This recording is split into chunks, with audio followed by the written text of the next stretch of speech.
আলহামদুলিল্লাহ, আমি এখন আপনাদের সামনে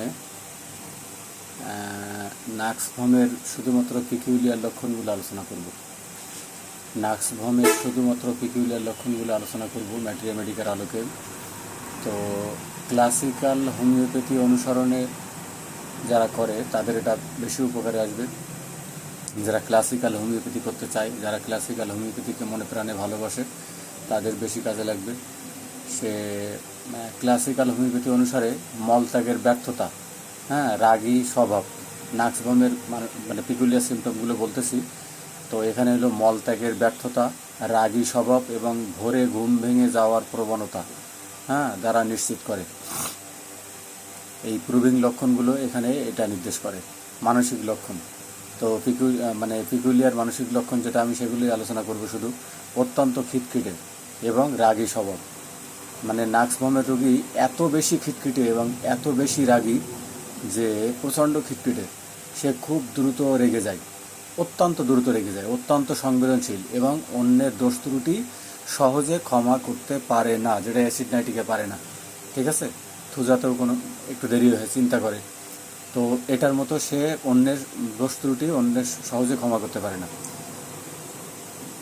অতিরিক্ত কাজের চাপ ও অলসতা, সে নিখুঁত কাজ পছন্দ করে, কিন্তু সামান্য যদি বাধা পায় তাহলে সে বিরক্ত হয়।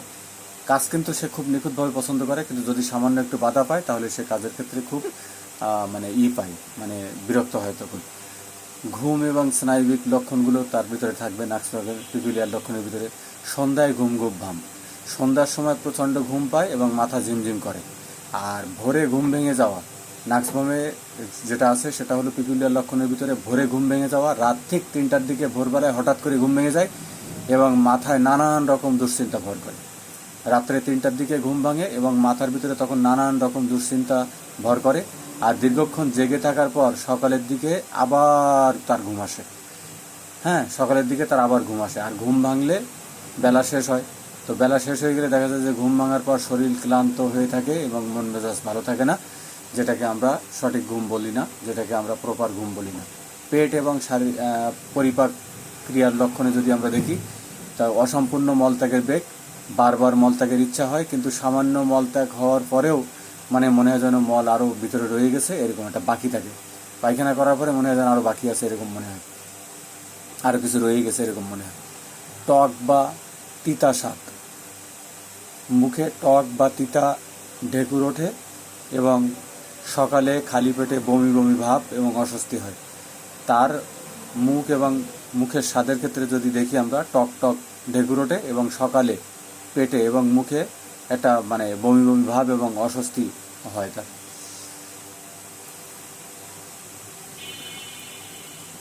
মানসিক লক্ষণে যদি আমরা আরও দেখি যে তার, তো দেখব যে তার ওভার সেন্সিটিভ, অতি সংবেদনশীল, যেটা আমি আগেও বলছি। ইন্দ্রিয়ের প্রতি ইন্দ্রিয়ের তীব্র অনুভূতি। নাক্সভমের রোগী বাহ্যিক উদ্দীপনার প্রতি মারাত্মক সংবেদনশীল। নাক্সভমের রোগী বাহ্যিক উদ্দীপনার প্রতি মারাত্মক সংবেদনশীল। সামান্য শব্দ, আলো, গন্ধ, সামান্য বাতাস সে একদম সহ্য করতে পারে না। স্পর্শকাতরতা, মেঝেতে কারোর হাঁটার শব্দ, বা ঝাঁকুনি, বা তার স্নায়ুকে উত্তেজিত করে, এই ধরনের শব্দ সে সহ্য করতে পারে না। যেমন কফিয়াতে একটু আওয়াজ হলে সহ্য করতে পারে না, বোরাক্সে একটু আওয়াজ হলে ভয় পায়, ফসফরাসে একটু আওয়াজ হলে ভয় পায়, ক্যালকেরিয়া কার্বে প্রচুর ভয় আছে।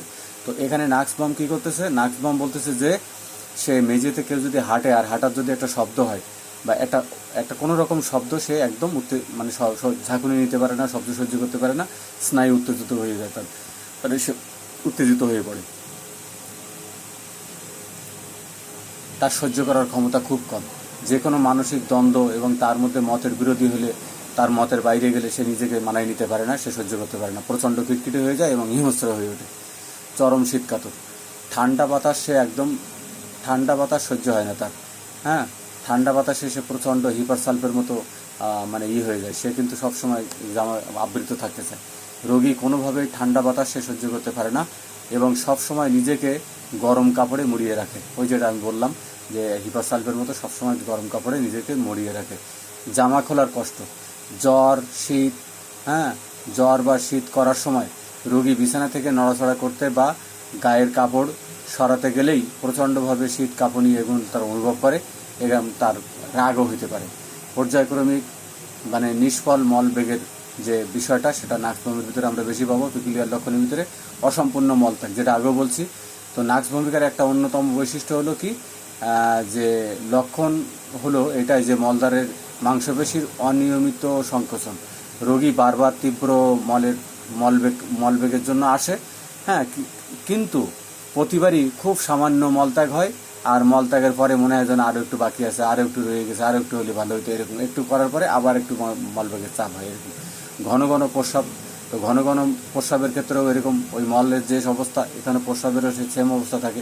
একটু প্রস্রাব হওয়ার পরে মনে হয় আর বাকি আছে, ফোটা ফোটা প্রস্রাব হতে থাকে, মূত্রথলিতে একটা অস্বস্তি দেখা যায়, এগুলো তার ভিতরে থাকে। এখানে কিন্তু আধুনিক জীবনযাপনের কুফল এবং কৃত্রিম রোগ এটা থেকে তৈরি হয়। নাক্সভূমিকার কিন্তু একটা পজিশন মনে রাখবেন, যে আধুনিক জীবনযাপনের যে কুফল, হ্যাঁ, রাত জাগা, দেরি করে রাত্রে ঘুমানো, হ্যাঁ, বা অতিরিক্ত মশলাযুক্ত খাবার খাওয়া, অতিরিক্ত মানে বারে বিভিন্ন রকম খাওয়া, এইসব অতিরিক্ত মানে লাক্সারিস জীবনযাপন, এগুলোর ক্ষেত্রে কিন্তু একটা পজিশন তৈরি হয়। আর উত্তেজক পদার্থের আসক্তি, যারা অতিরিক্ত চা, কফি, মদ, মাংস, মশলাদার খাবার এবং রাত জেগে পড়াশোনা করে, টেবিল ওয়ার্ক করে, হ্যাঁ, তাদের জন্য কিন্তু এটা একটা প্রধান ওষুধ বলেছেন এটা। হ্যাঁ, এটা কিন্তু একটা প্রধান ওষুধ। ওষুধের অপব্যবহার সংশোধন। কেন্ট প্রায় এইসব রোগীদের নাক্সভূমিকা দিতেন, যারা পূর্বে মানে অনিয়ন্ত্রিতভাবে বিভিন্ন অ্যালোপ্যাথিক এবং কড়া শক্তির ওষুধ খেয়ে নিজেকে লিভার এবং পরিপাকতন্ত্র নষ্ট করে ফেলতো। বিভিন্ন রকমের ড্রাগ, বিভিন্ন রকমের ওষুধ, বিভিন্ন রকমের গাছপা ওষুধ, বিভিন্ন রকম হালুয়া, বিভিন্ন রকমেরই খায় না অনেকে সমাজে। তো এটি যারা এরকম বিভিন্ন রকমের 14 রকম ওষুধ যারা সেবন করতো, তাদের জন্য এই কুফল দূর করার জন্য নাক্সভূম কিন্তু খুব একটা গুরুত্বপূর্ণ ওষুধ। তার একটা অদ্ভুত ঘুমের ধরন আছে, মানে আমি যদি বলি যে তার একটা অদ্ভুত ঘুমের ধরন আছে। রোগী সারাদিন বা সন্ধ্যার সময় ঘুমে ঢুলতে থাকে, যে যখনই সন্ধ্যা হয় সারাদিন ঘুম ভাব, সন্ধ্যাবেলা ঘুম ভাব, কিন্তু রাতে বিছানায় গেলে তার চিন্তা এবং স্নায়বিক উত্তেজনার কারণে ঘুম আসে না। আর খেয়াল করবেন, সমাজে আমরা পাবই রোগী সারাদিন ঘুম ভাব, সন্ধ্যা হলেই ঘুম ভাব, ঝিমানি থাকে, কিন্তু যখনই সে বিছানায় গেলেই কিন্তু তার আর কোনো ঘুমের আর কোনো চাহিদাই থাকে না, তার আর ঘুমের কোনো লেশ মাত্রই থাকে না। তো এই দিকগুলো আমরা খুব ভালো করে খেয়াল করব। সে ঘুমের চেষ্টা করে, ভোর 3টা-4টা বাজের দিকে তার ঘর থেকে ঘুম ভেঙে যায়, আর সকালের দিকে তার যখন আবার ঘুম আসে, তখন তো তার ঘুম থেকে ওঠার সময় হয়, তখন সে ক্লান্তি নিয়ে ওঠে, অসুস্থ বোধ করে, আর এই সারাদিন তার মেজাজ খারাপ থাকে, খিটখিটে থাকে, কাজে মন বসে না, বিভিন্ন রকম খারাপ লাগে, এই অশান্তি সে সারাদিন চলতে থাকে। ঔষধের কুফল দূরীকরণের শ্রেষ্ঠ যে সেটার ক্ষেত্রে আমরা এই নাক্সভূমকে কিন্তু প্রাধান্য দিয়ে থাকি। ঔষধের যত কুফল আছে, খারাপ গুণ, সেগুলোকে ক্ষেত্রে আমরা এই নাক্সভূমকে খুবই গুরুত্ব দিয়ে থাকি এবং সেগুলো আমরা কাজে লাগাই। তো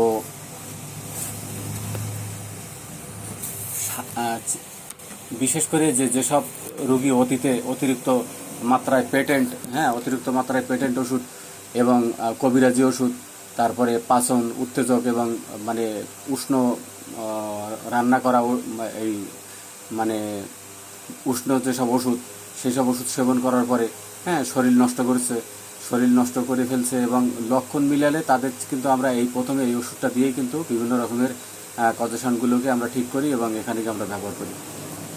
তো এটা ভালো করে মনে রাখা দরকার আমাদের, যে কোথায় কোথায় আমরা এটাকে করি, যে বিভিন্ন রকম পচন, কবিরাজি ওষুধ, পেটেন্ট ওষুধ, অতিরিক্ত মানে রাত জাগা, অতিরিক্ত নেশা করা, অতিরিক্ত খেয়ে শরীর নষ্ট করে, তাদের ক্ষেত্রে আমরা এটা ব্যবহার করি।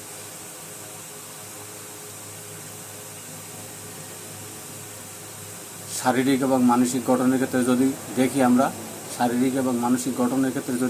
তাহলে এটা, হ্যাঁ, কৃশ বা রোগা, খিটখিটে, সতর্ক, অতি উৎসাহী, কালো চুল বিশিষ্ট এবং পিত্তপ্রধান ও রক্তপ্রধান স্বভাবের মানুষের জন্য এটি উপযোগী।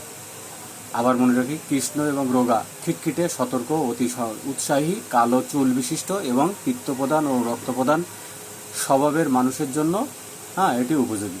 তো আমরা এটা মনে রাখবো। পেশাজীবী এবং মধ্যপায়ীদের যারা পেশাজীবী মানে ব্যবসা বাণিজ্য করে, হ্যাঁ, বিভিন্ন বসে টেবিল ওয়ার্ক করে, যারা অতিরিক্ত পড়াশোনা করে, গবেষণামূলক কাজ করে, ঘরে বসে অলস জীবনযাপন করে, হ্যাঁ, শারীরিক এবং পরিশ্রম করে না, হ্যাঁ, তারা মদ পান করে, রাত্রে জাগে, তাদের জন্য কিন্তু এটা একটা সমস্যা তৈরি করে। সেটা হলো তারা সবসময় কোষ্ঠকাঠিন্য ভোগে, পানিও কম খায়, কোষ্ঠকাঠিন্য ভোগে। এই জন্য তাদের ক্ষেত্রে আমরা নাক্সবাম এখানে ব্যবহার করব, যদি আমরা অন্যান্য কজেশন মিলাতে পারি বা মিলে যায়। মানসিক অদ্ভুত লক্ষণের ক্ষেত্রে আরও যদি আমরা বলি, ঝগড়াটে এবং আত্মহত্যার প্রবণতা।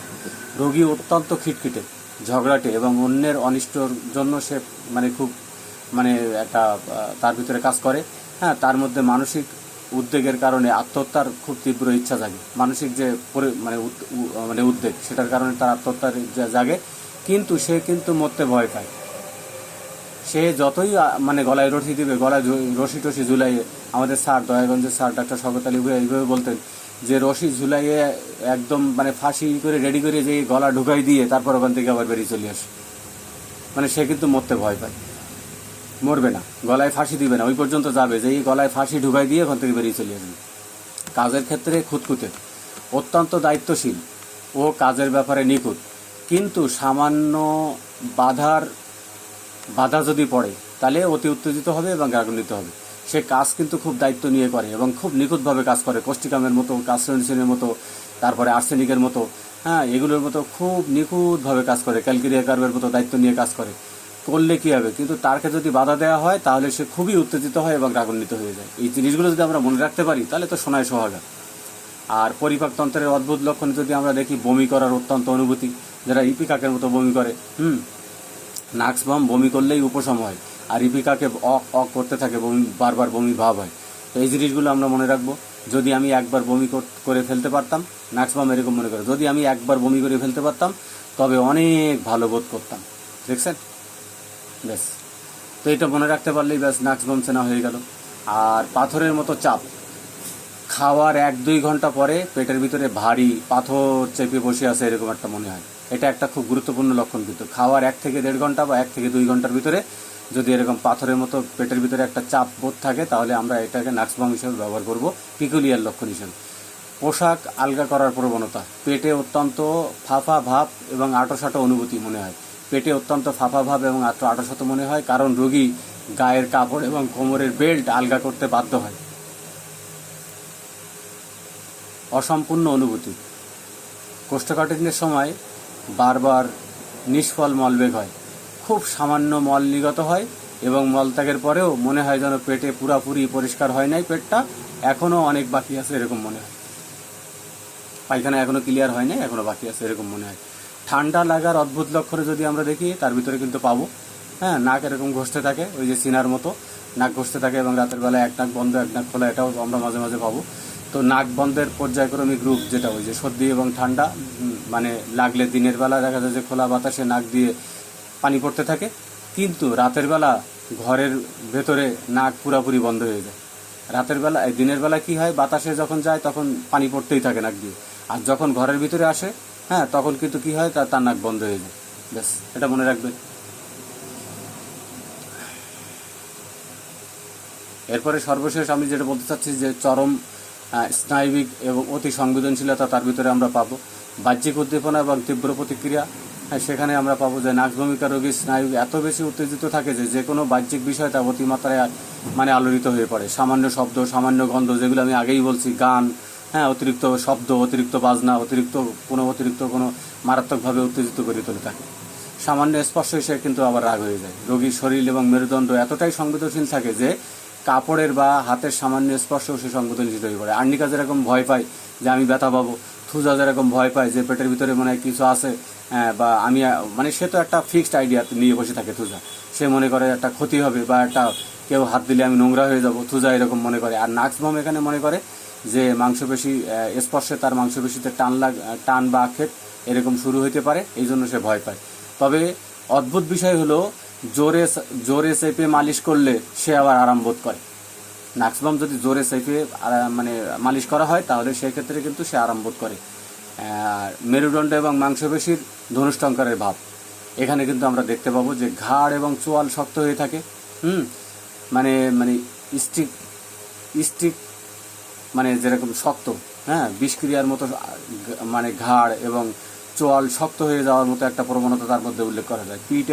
পিঠ ধনুকের মতো বেঁকে যাওয়া, এটার মধ্যে আমরা পাবো যে স্নায়বিক তীব্র স্নায়বিক অসুস্থতায় বা খিঁচুনির সময় রোগীর পিঠ ধনুকের মতো বেঁকে যায়, যে কলসিন্তের মতো কলসিকামের মতো কলসিন্তের মতো এরকম বেঁকে যায়। অদ্ভুত লক্ষণ আমরা পাবো যে এটা খিঁচুনির মতো পর্যায়ক্রমে মাঝে মাঝে রোগীর মাংসপেশি আবার পুরোপুরি শিথিল হয়ে যায়। হ্যাঁ, বা সাধারণভাবে ধনুষ্টঙ্করের রোগ দেখা যায় না। হ্যাঁ, যা আমরা ধনুষ্টঙ্করের রোগের ক্ষেত্রে দেখা যায় না, এরকম ধরনের একটা লক্ষণ আমরা পাবো। যে গলার সংকোচন এবং সংবেদন, শ্বাসনালীর কষ্ট। শ্বাসনালীর ভিতরে একটা অদ্ভুত লক্ষণ উল্লেখ করা হয়েছে যে রোগীর গলার ভিতরে তীব্র সংকোচন বা চেপে ধরার মতো অনুভূতি থাকে এবং দেখলে অনেকটা মনে হয় বেলিডোনার মতো, এরকম মনে হয়। পরিপাক এবং পরিপাকতন্ত্র এবং পিত্তের যে সমস্যাগুলো সেটাও আমরা পাবো।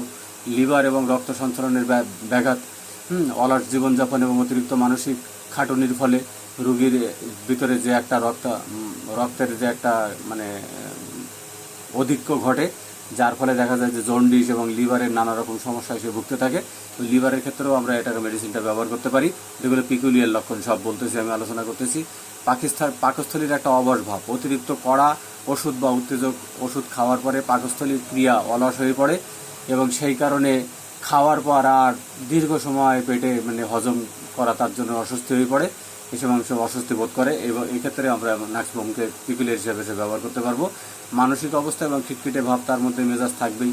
তো এখানে আমরা দেখব যে হিসাব নিকাশ, পড়াশোনা হিসাব নিকাশ করে অলস জীবনযাপন করতে থাকে, পরিপাকতন্ত্র নষ্ট হয়ে যায় এবং সাথে সাথে মানসিক বিষণ্ণ, খিটখিটে ভাব, চরম কিছু বলতে গেলে মানে সে আরও রেগে যায়। হ্যাঁ, রোগী খিটখিটে মেজাজের, হ্যাঁ, মানে সামান্য কারণেই সে রেগে যায় এবং চারিপাশের সবার উপর তার একটা মানে খ্যাফাটে আচরণ তৈরি হয়। এইসব লক্ষণগুলো যদি আমরা মিলাতে পারি, পার্থক্য যদি জানতে পারি, তাহলে আমরা পিকুলিয়ার লক্ষণ হিসাবে নাক্সিবামকে ব্যবহার করব। অত্যন্ত গুরুত্বপূর্ণ আলোচনা আসলো। আমার সাথে যারা থাকছেন তাদেরকে অনেক অনেক ধন্যবাদ। অল্প একটা লক্ষণ যদি শিখতে পারেন নাক্সিবামের জন্য, তাহলে আজীবন মনে রাখতে পারলে আপনার কাজে আসবে। এবং এটা আমিও মনে করি যে যদি কেউ মানে চেম্বারে যদি মানে কোনো কিছুই না বুঝতে পারে, তখন আমরা এটা সবাই জানি, কোনো কিছু যদি কিছুই বুঝতেছি না রোগীর ক্ষেত্রে, তাহলে আমরা নাক্সিবামকে দিতে পারি। তো আমার সাথে থাকার জন্য ধন্যবাদ সবাইকে।